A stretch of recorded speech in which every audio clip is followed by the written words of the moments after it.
Hello, welcome back to the class बच्चा party. मैं Dilip sir स्वागत करता हूं आपका बीजी मिश्रा विद्या संकुल के ऑफिशियल यूट्यूब चैनल पर। आज आपकी इंग्लिश की क्लास में इंग्लिश के ग्रामर में टेंस का दूसरा टेंस है प्रेजेंट कॉन्टिन्यूअस टेंस। बच्चों कौन सा? Present continuous tense. तो आज बच्चों हम सीखने वाले हैं कि प्रेजेंट कॉन्टिन्यूअस टेंस क्या है, इसकी डिफिनीशन क्या है, पहचान क्या है और इसको हम ट्रांसलेशन कैसे करेंगे। तो आइए लेट्स वॉच द वीडियो। बच्चों यहां पर ऊपर लिखा है प्रेजेंट कॉन्टिन्यूअस टेंस। क्या लिखा है बच्चों? Present continuous tense. एक एक की हिंदी जान लेते हैं।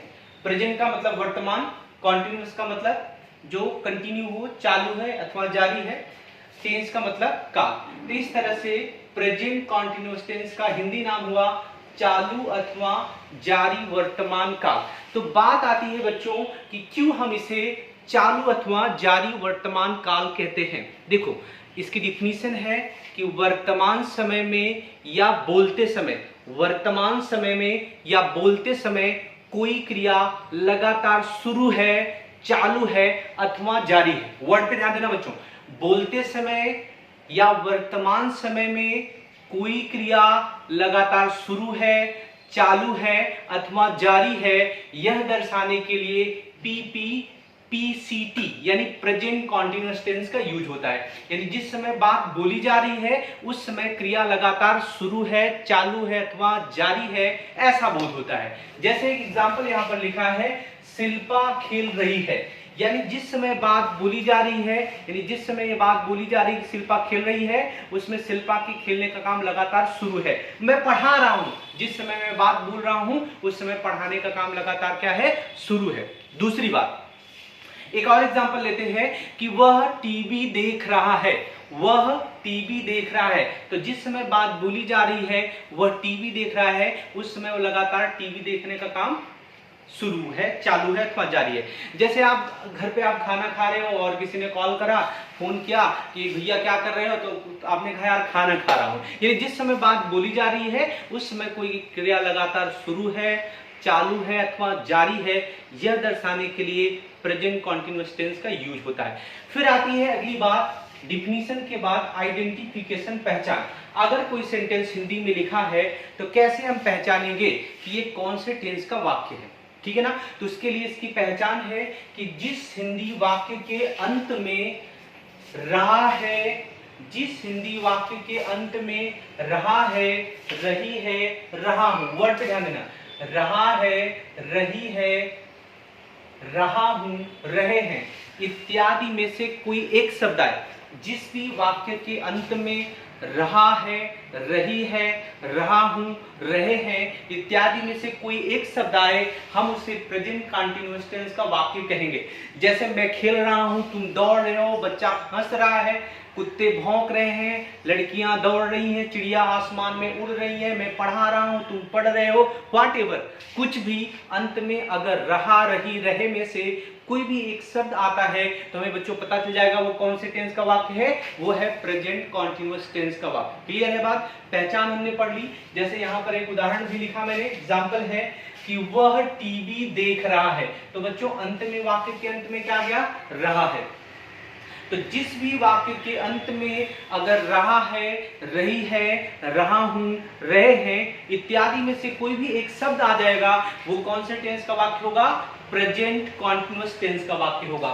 एग्जाम्पल जैसे हमने देखा कि वह टीवी देख रहा है, मैं गाना गा रहा हूं, तुम खाना खा रहे हो, वे सो रहे हैं, कुत्ते भौंक रहे हैं, चिड़िया चहक रही हैं, वे दौड़ रहे हैं, तुम खाना बना रहे हो, वह खाना खा रहा है, मैं घर जा रहा हूं।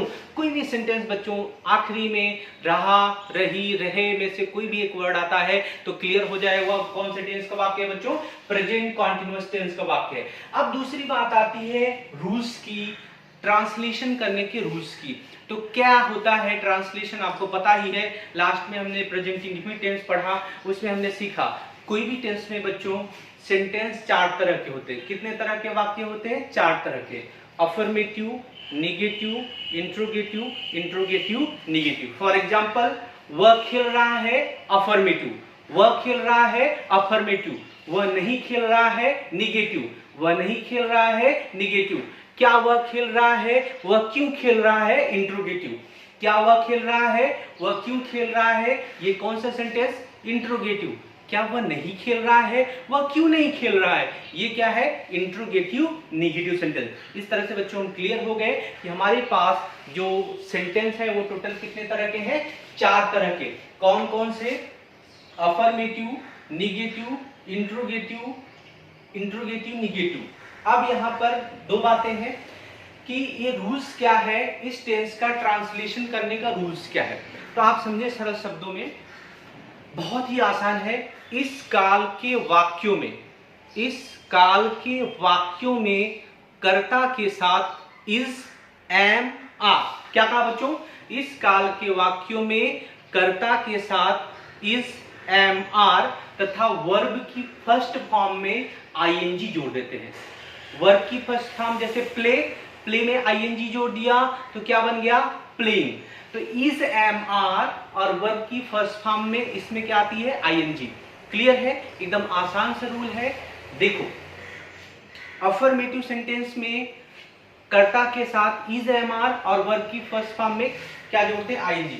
अब सवाल आता है कि कौन से कर्ता के साथ हमें क्या जोड़ना है। तो बच्चों, अगर कर्ता की जगह पर मैं, आई होगा तो उसके साथ सहायक क्रिया लगेगी एम। आई के साथ क्या आएगा, एम। अगर कर्ता हमारा ही, सी, इट और सिंगुलर, सिंगुलर मतलब एक वचन का होगा तो उसके लिए हम यूज करेंगे सहायक क्रिया इज। क्या यूज करेंगे, इज।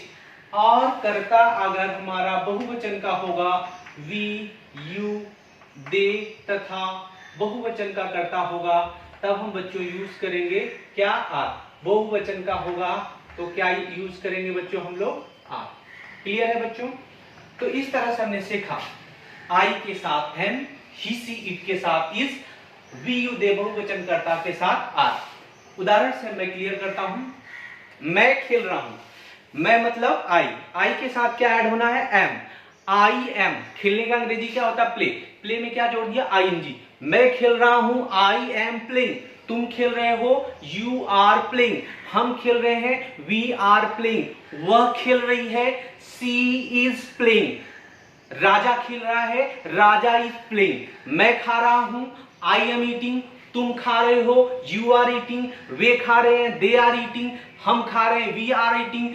राजा खा रहा है, राजा इज ईटिंग। वह खा रहा है, ही इज ईटिंग।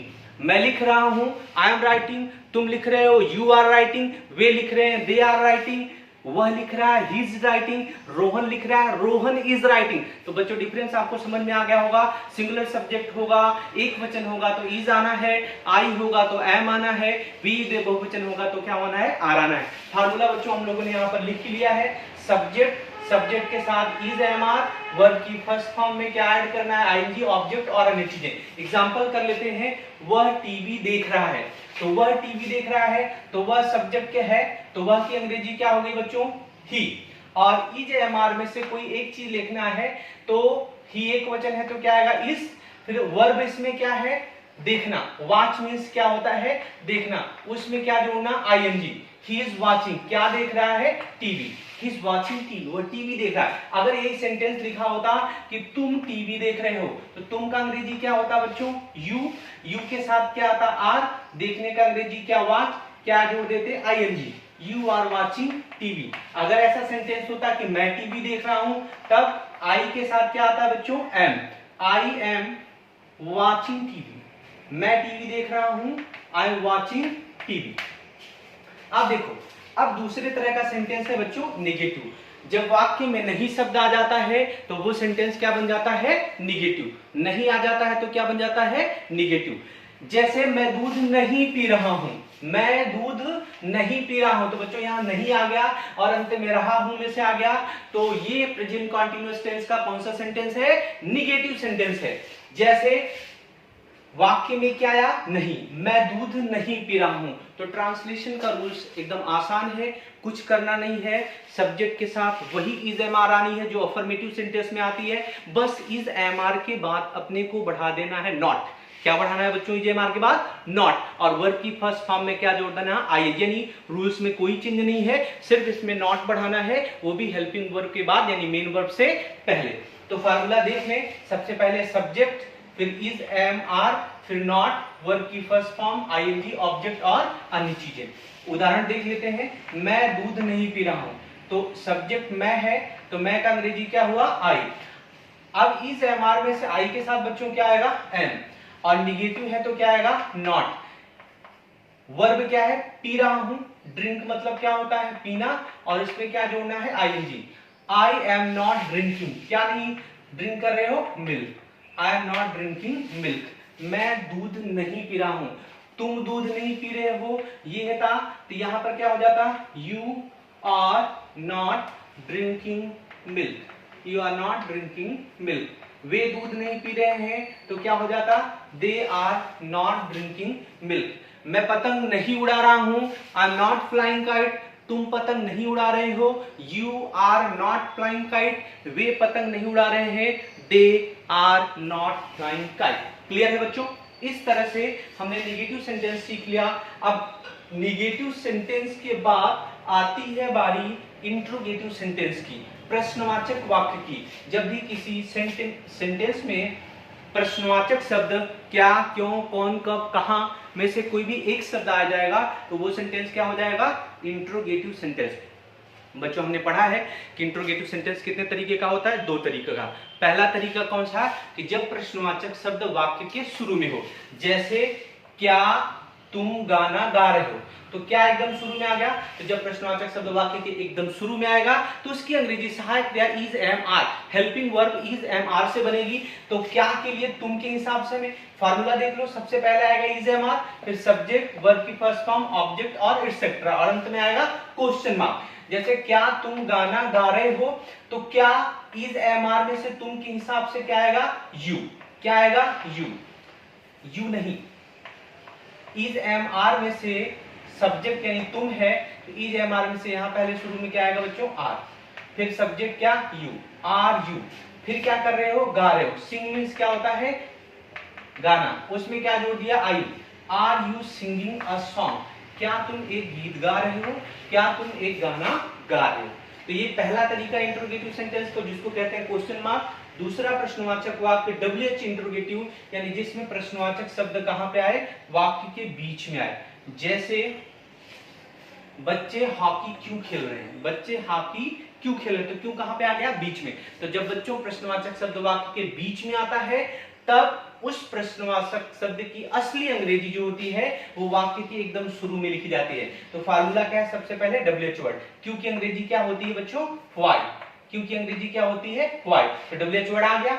उसके बाद हमें इज एम आर में से कोई एक चीज लिखना है according to the subject. What is our subject? बच्चे। बच्चे मतलब बहुत सारे बच्चे, चिल्ड्रन बहुवचन है, तो क्या आएगा? Are, why are children. Subject क्या हुआ? Children, why are children. देखो WH word is am are में से आर, सब्जेक्ट क्या? चिल्ड्रन, फिर वर्ब की फर्स्ट फॉर्म आईएनजी। क्या है वर्ब? प्ले। प्ले में क्या जोड़ा बच्चों? ING. Why are children playing hockey? बच्चे हॉकी क्यों खेल रहे हैं? तुम हॉकी क्यों खेल रहे हो? Why are you playing hockey? तुम क्यों पढ़ रहे हो? Why are you reading? मैं क्यों पढ़ा रहा हूँ? Why am I teaching? वह क्यों पढ़ा रही है? Why is she teaching? तो क्लियर हो गया बच्चों। तो इस तरह से WH वर्ड इंट्रोगेटिव सेंटेंस सीख लिया।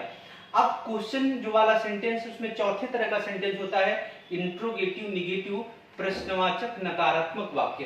प्रश्नवाचक नकारात्मक वाक्य कैसे? जैसे एक एग्जांपल से मैं लिखता हूं, क्या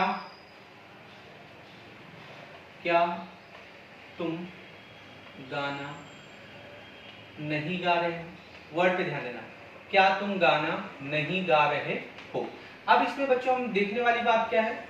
एक तो प्रश्नवाचक शब्द क्या शुरू में आया है, और दूसरा निगेटिव वर्ड क्या आ गया है यहाँ पर? नहीं। क्या तुम गाना नहीं गा रहे हो, तो ये क्या हो गया? Interrogative negative sentence. तो बच्चों इंट्रोगेटिव निगेटिव सेंटेंस का जो फार्मूला है, फार्मूले में कोई चेंज नहीं है बच्चों, बस वर्ब से पहले क्या जोड़ना है? नॉट। यानी फार्मूला सेम रहेगा, is am are, subject not, verb की फर्स्ट फॉर्म आईएनजी, ऑब्जेक्ट आनी चाहिए, कुछ भी नहीं करना है। तो क्या तुम गाना नहीं गा रहे हो, तो क्या इज एम आर में से हमको क्या लिखना होगा, क्या के लिए, आर, क्योंकि तुम क्या है, प्लूरल। तो यू आर यू, फिर निगेटिव सेंटेंस है तो नॉट, फिर सिंग में क्या जोड़ना, ING, are you not singing a song, क्या तुम एक गीत नहीं गा रहे हो। अब WH इंट्रोगेटिव की बात करें, WH इंट्रोगेटिव निगेटिव की बात करें, इसमें भी फार्मूले में कोई चेंज नहीं, वर्ब की फर्स्ट फॉर्म से पहले क्या जोड़ देना है, नॉट। जैसे बच्चे हॉकी क्यों नहीं खेल रहे हैं, तो बस नॉट बढ़ाना है। इंट्रोगेटिव निगेटिव का एग्जांपल में, why are children not playing hockey, why are children not playing hockey. तो इस तरह से बच्चों ये हो गया आपका इंट्रोगेटिव निगेटिव सेंटेंस। तो बच्चों हमने प्रेजेंट कॉन्टिन्यूअस टेंस को पूरे डिटेल में पढ़ लिया है, समझ लिया है। 4 तरह के सेंटेंस अफर्मेटिव, निगेटिव, इंट्रोगेटिव और इंट्रोगेटिव निगेटिव है। इसका ट्रांसलेशन का रूल्स क्या है वो भी सीख लिया है। बच्चों रूल्स को आपको क्या करना है, अपनी नोटबुक में लिखना है, उसको प्रैक्टिस करना है, मेमोराइज करना है और ट्रांसलेशन करने का प्रैक्टिस करते रहना है, क्योंकि ये बेसिक है। टेंस जैसे खत्म होगा, दूसरे जो ग्रामर पोर्शन है, पैसिव वॉइस है, चेंज द टेक्स्ट है, डायरेक्ट इनडायरेक्ट है, वो सारा हम सब पढ़ने वाले हैं। तो thank you for watching the video till the in, और चैनल को सब्सक्राइब कर लें, लाइक करें, शेयर करें और कमेंट करें। कुछ दिक्कत हो, कहीं प्रॉब्लम हो या कुछ और आप चाहते हैं हमसे, टेल मी।